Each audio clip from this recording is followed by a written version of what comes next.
En este día jueves vamos a hablar sobre el tema inamovible como el monte de Sión. Y va a presentarnos un desafío a usted y a mí. Y el desafío es mantenernos firmes, pase lo que pase. Ya ayer hablábamos sobre esto un poco. Decíamos, hay momentos difíciles en la vida, nos rodea la calamidad a veces, golpea nuestra puerta, sí, pero Dios es nuestro amparo y fortaleza. Hoy vamos a orar y vamos a pedirle al Señor que nos ayude en el estudio de su palabra para que podamos convertirnos en personas que son fieles aunque se desplomen los cielos. Querido Padre, gracias te damos por tu palabra. Fortalécenos con tu Espíritu, te lo imploramos en Jesús. Amén. En el Salmo 125, que es el que vamos a utilizar para la reflexión de este día, encontramos algunas figuras muy interesantes en cuanto a cómo se describen los que confían en Dios. Y tal vez a veces no nos ha parecido importante esto porque generalmente tendemos a la victimización. Y lo quiero decir con toda claridad, aunque lo digo con todo el amor del mundo también, pero a veces nos gusta hacernos las víctimas porque llamamos la atención. No sé si usted lo ha notado. Pasa algún problema y decimos, es que yo estoy sufriendo, miren lo que me está pasando y estoy pasando por esto. Tal vez dejamos escapar pero yo confío en Dios, pero es que miren las pruebas que me ha venido. Lo que pasa es que somos seres humanos, nos pasa esto, eso es algo real, algo natural en nosotros. Simplemente nos gusta de alguna manera victimizarnos frente a los problemas. Sé que suena raro decir que nos gusta hacer eso, pero no lo digo tampoco tratando de hacer quedar mal a la humanidad. Lo que pasa es que nadie sufre más que nosotros, ¿verdad? Si a usted le pregunto cuál en la escala del 1 al 10, siendo 10 el mayor sufrimiento, ¿cuál ha sido, o más bien, ha pasado usted por sufrimientos de escala número 10? Lo más seguro es que usted me diga, sí, claro que sí, yo también le diría exactamente lo mismo. Mi escala de sufrimiento está en el 10, ahí está mi escala de sufrimiento. Pero, ¿cómo enfrentamos esto? Bueno, Salmo 125, dice en los primeros 2 versículos, los que confían en Jehová son como el monte Sión que no se mueve, sino que permanece para siempre. Mediten lo que significa esto. Como Jerusalén tiene montes alrededor de ella, así Jehová está alrededor de su pueblo desde ahora y para siempre. Ahora noten que estos 2 versículos nos presentan un desafío, pero también un consuelo y una esperanza. El desafío es, si usted confía en Dios, entonces manténgase firme. Confíe en Dios así, de verdad. Porque una cosa es que yo diga que confío en Dios, pero otra cosa es cuando viene la prueba, yo ya me tambaleo, me pongo como víctima, qué sé yo, me quejo de todas las cosas, de todas las personas, de los hermanos de la iglesia. Pero no, aquí dice que el que confía en Dios no se mueve. ¿Qué significa eso? Significa que mantiene sus principios. Pero ese es el desafío, pero no lo hace solo.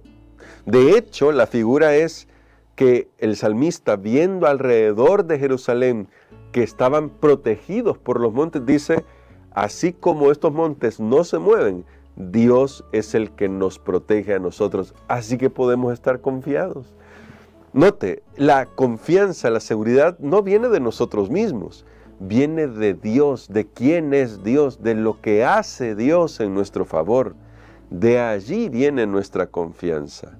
Si dependiera de nosotros, yo le daría toda la razón cuando nosotros nos desesperamos, porque entonces es que ha sobrepasado nuestras fuerzas y claro, la desesperación es un asunto real, pero no es en nosotros que encontramos la seguridad para mantenernos firmes, es en Dios.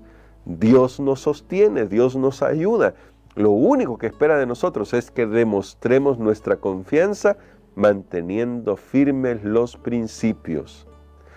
Ahora, ya se ha tocado este tema en los Salmos y me parece que es importante que se repite y la lección nos la va a repetir. Y es el tema de pero ¿por qué los malos prosperan mientras que los buenos, entre comillas buenos, porque siempre lo debo entrecomillar esto de buenos, porque nosotros tenemos una expectativa de que somos muy buenos cuando en realidad seguimos siendo pecadores, pero los buenos a veces sufren y no les va bien en la vida? Bueno, esto también está aquí. Dice el verso 3, no reposará la vara de la impiedad sobre la heredad de los justos, no sea que extiendan los justos sus manos a la maldad.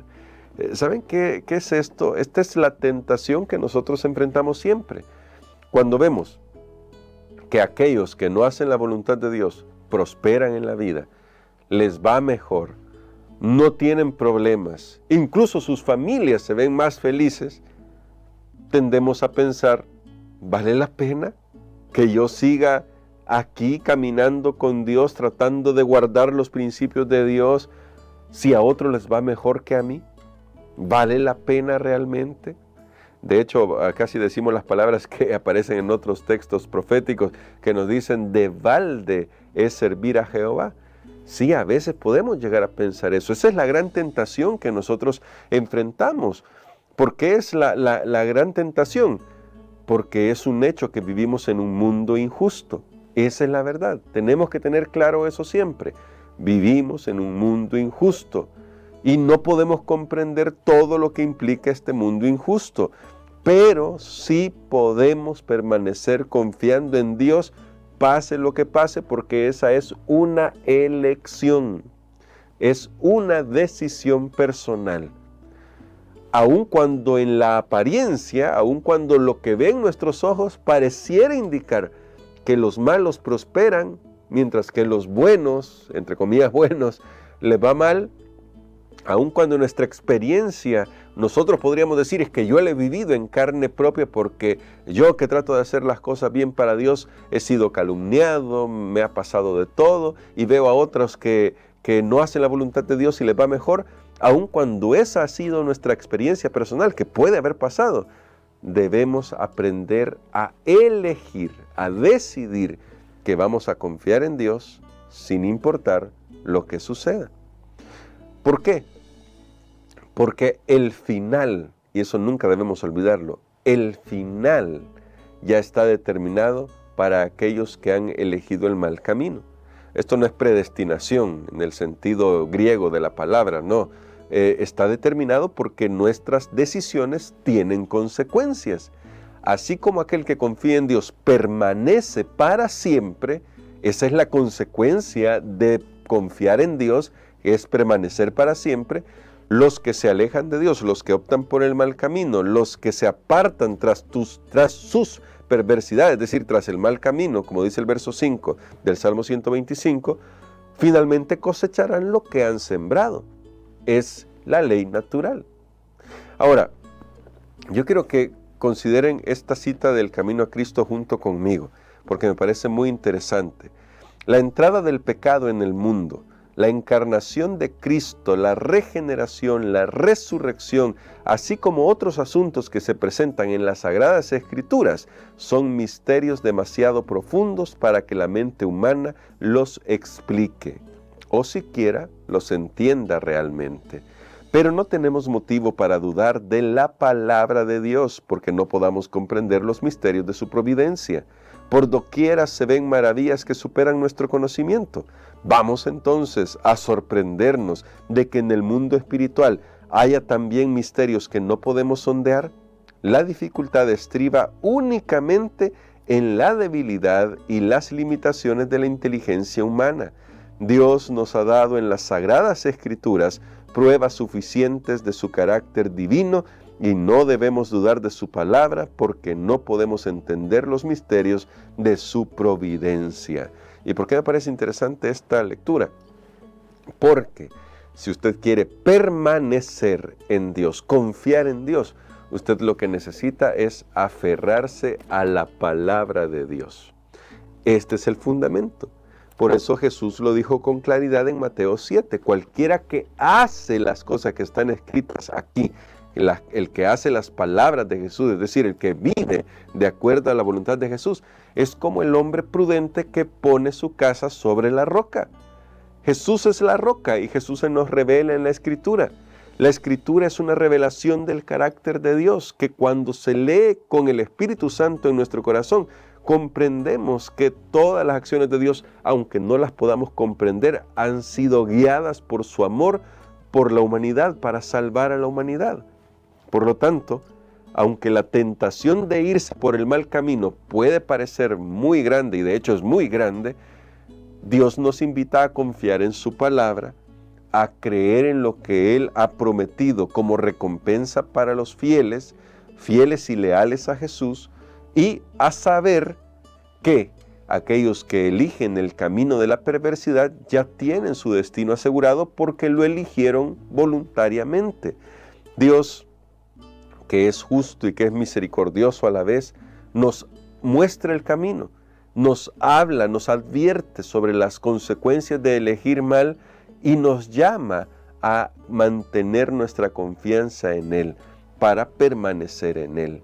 Porque al final Él se encarga de rodearnos y de protegernos. Ahora, sí, quizás quisiera terminar con una idea aquí.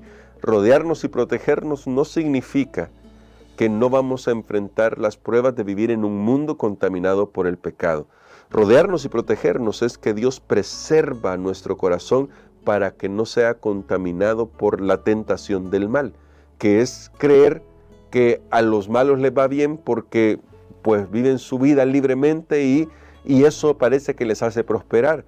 No, la verdadera prosperidad se encuentra en Dios, la verdadera seguridad se encuentra en Dios y la verdadera paz no es ausencia de problemas. La verdadera paz es confiar en Dios pese a las circunstancias. ¿Y cómo logramos esa confianza? Aferrándonos a la palabra del Señor, creyendo en ella, aceptando la palabra de Dios y creyéndole a Dios, simple y sencillamente. ¿Qué desafíos enfrentamos?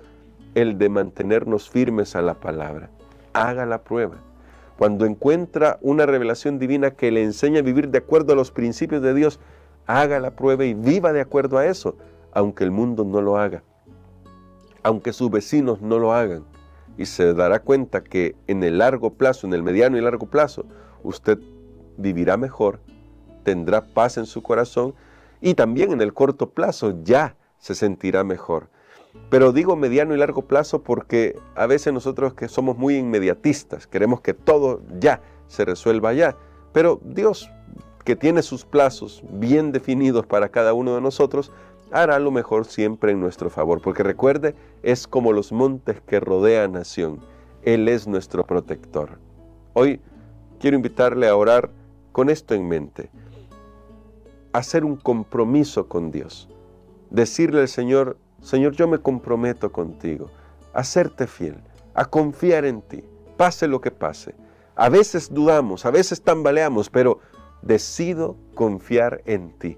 ¿Qué tal si usted escribe en los comentarios de esa manera y dice, Señor, yo decido confiar en ti? Eso es todo lo que tiene que poner. Señor, yo decido confiar en ti. Esa es la oración que vamos a hacer ahora. Padre Santo y bueno, gracias por ser tú el que nos rodea, el que nos guarda en medio de la tribulación de este mundo, el que nos protege cuando las tormentas arrecian y que nos sostiene en medio de las pruebas. Hoy queremos confiar en ti. Señor, nos comprometemos a confiar en ti, pase lo que pase. Que en medio de las pruebas siempre tu Espíritu Santo inspire en nuestro corazón el deseo de estar más cerca de ti, porque finalmente tú te encargarás de exaltar a tus hijos por sobre todos, pues en tus manos de amor estamos por Jesús. Amén.